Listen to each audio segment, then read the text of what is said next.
ଆମେ ସୁଭଦ୍ରା ପଛରେ ପଡି ପଡି ସୁଭଦ୍ରା ପଛରେ ଗୋଡେଇ ଗୋଡେଇକି ସୁଭଦ୍ରା ପଇସା ପଡିଗଲା କଣ ନ ମିଳିବ କଣ ହବ ଆମେ ସିଏମ କିଷାନ ଭୁଲିଗଲେଣି।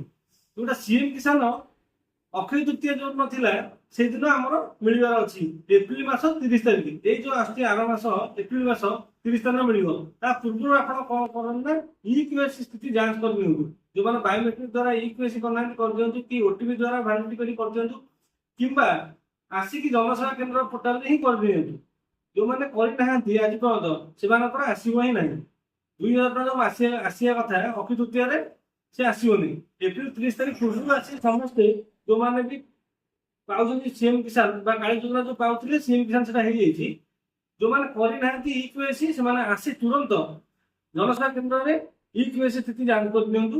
ଆପଣଙ୍କର ଇକ୍ୟୁଏସି ହେଇଛି ନ ହେଇଛି, ଯଦି ଇକ୍ୟୁଏସି ନ ହେଇଥିବ ଆପଣ କୌଣସି ମାତ୍ରାରେ ସିଏମ କିଷାନ ରୁ ପାଇବେନି। ଯେହେତୁ ସୁଭଦ୍ରା ଇକ୍ୟୁଏସି ପୋର୍ଟାଲ ଆଜି ବି ମୁଁ ଦେଖନ୍ତୁ ଇକ୍ୟୁଏସି ପୋର୍ଟାଲରେ କେତେ ଲୋକ ପେଣ୍ଡିଂ କରୁଥିବେ।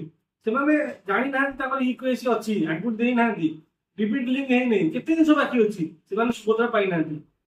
ସେମିତି ସିଏମ କିଷାନ ଡିବିଟ ଲିଙ୍କ ହେଇନଥିବ, କି ଆଧାର ଲିଙ୍କ ନଥିବ, କି ଆକାଉଣ୍ଟରେ କେୱାଇସି ନଥିବ, ଇକ୍ୟୁଏସି କରିନଥିବ ସିଏମ କିଷାନ ପୋର୍ଟାଲରେ ଆପଣ ଦେଖି ନିଅନ୍ତୁ ଜନସେବା କେନ୍ଦ୍ରରେ ଆପଣଙ୍କ ଇକ୍ୟୁଏସି ହେଇଛି କି ନାହିଁ ସିଏମ କିଷାନର, ଆପଣଙ୍କ ଡିବିଟି ଲିଙ୍କ ଅଛି ନା ନାହିଁ ଆକାଉଣ୍ଟର।